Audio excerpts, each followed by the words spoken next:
बिटिआरनि मोनफ्रोमबो दफाखौ मावफुंनांगौनि सायाव दुलाराय बर' फरायसा आफादा खामानि मावगासिनो जोंबो खामानि मावगासिनो दं। खौसेथि बर' सुबुं आफादनि गाहाय नेहाथारि पीताम्बर ब्रह्म। बर' कसारी अनसाय गाव हायुङारि खुंथाया रां बावजा खमनि थाखाय 22 जिल्ला BKWCनि सुबुंफोरखौ सालायनो गोब्राब जादों। बे बाथ्राखौ बुंदों मिरु खौसेथि बर' सुबुं आफादनि गाहाय नेहाथारि पीताम्बर ब्रह्म। दिनै मिरु खौसेथि बर' सुबुं आफादनि खुंगा 10थि जोनोम सान। सानसेनि हाबाफारिजों गाजा गोमजायै गलाघाट जिल्ला सिसुपानि ओनसोलाव टेलिसालाव फालिदों। हाबाफारि बायदियै फुंनि समाव बिरहोनाय हाबाफारियाव मिरु खौसेथि बर' सुबुं आफादनि बुंथिगिरि बादल मोसाहारिया बाहागो लायो। बिनि उनाव मुंख्लंफोरनो बिबार बावजेनो मिरु खौसेथि बर' सुबुं आफादनि बोसोनगिरि सुक्रेश्वर गयारिया। बे हाबाफारिजों लोब्बा लानानै 2023 मायथाइनि HSLC आरो HS आनजादाव टप 10 HSLC सा 10 आरो HS आव मोजां नाम्बार लानानै पास जानाय फारियै आर्ट्सनिफ्राय 3 आरो साइन्सनिफ्राय 3 आरो कमार्सनिफ्राय 3 फरायसाफोरखौ बरायनाय जायो। हाबाफारियाव गाहाय आलासि महरै बाहागो लायो बर' कसारी अनसाय गाव हायुङारि खुंथायनि मावफुं सोद्रोमा अनिल बसुमतारिया।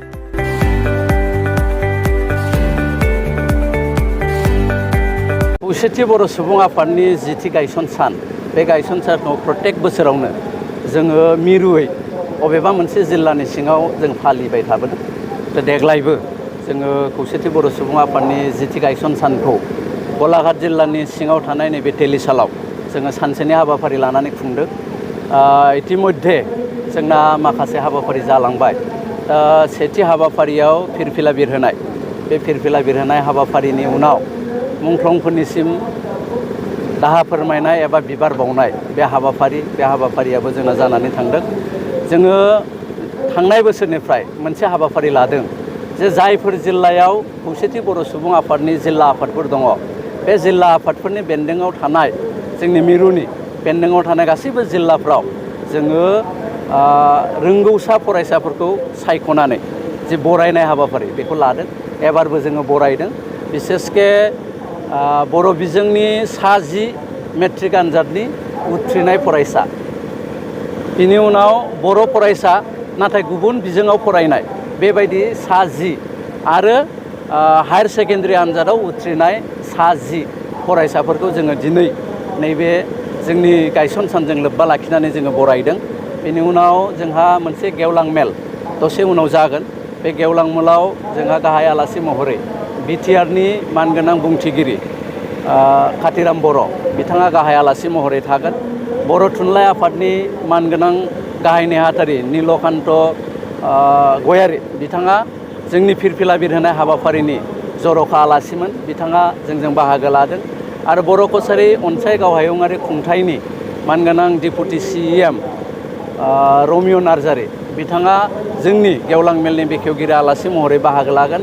आरो सरुबुथार समस्तिनि मानगोनां MLA बिस्वजित फुकन बिथाङा जोंजों बे गेवलां मेलाव बाहागो लागोन।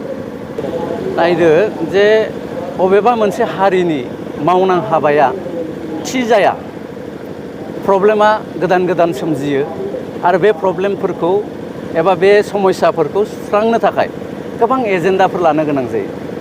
दिनैनिफ्राय 15 बोसोर सिगां बा 20 बोसोर सिगां बर'निया जिफोर जाथाया बर'नि मैखोम प्रब्लेममोन बेफोर हयथ' दिनै नंला, दिनै आरो दस्रा प्रब्लेम क्रिएट जाबाय।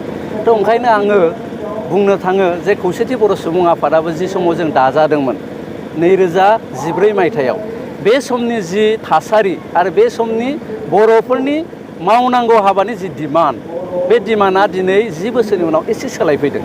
खारन बर'नि मोनसे एकर्ड गेजेराव जानानै थांबाय 2020 मायथाइयाव। बे एकर्डनि उनाव बर'नि जाथि गठननि आरो जाथि प्रक्रियानि मावनां हाबाफ्रा जुदा जुदा जादों।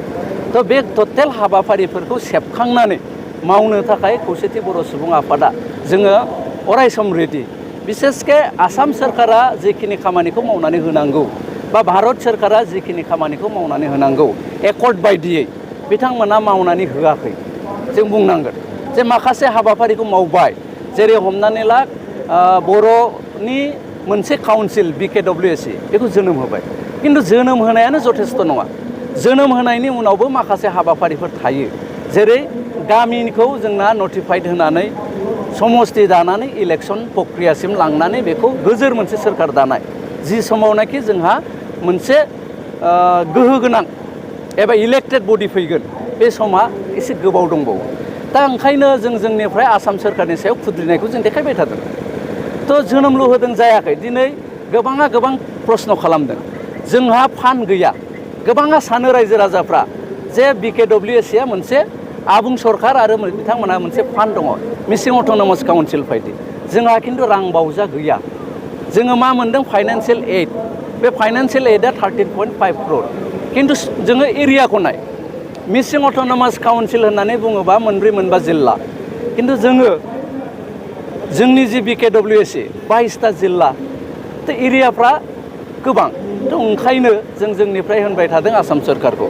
जे बेल' जों जाया बे फाइनान्सियेल एडजों जों थाबाय थानो हाया जोंनो मोनसे बाजेट नांगौ आरो बाजेट नांगौबा समस्ति गठना जाथारनांगोन भिलेज नटिफाइडआ जाथारनांगोन बिनि थाखाय जों खामानि मावबाय थादों सोलोंथाइनि बादै जोङो जिल्ला आफाद जोंनि आन्चलिक आफादफ्रा खामानि मावबाय थादों जों मेरु आफादाबो खामानि मावबाय थादों बिसेसके 6.3 नि जि डिमान्ड दिनैनि तारिखाव बुंनो थाङोबा BTR एकर्डनि मोनफ्रोमबो दफाफोरखौ मावफुंनायनि सायाव जोङो दुलाराय बर' फरायसा आफादा जिबायदि खामानि मावगासिनो दङ खौसेथि बर' सुबुं आफादाबो जों मावगासिनो दङ खिन्थु टेकनिकेल माखासे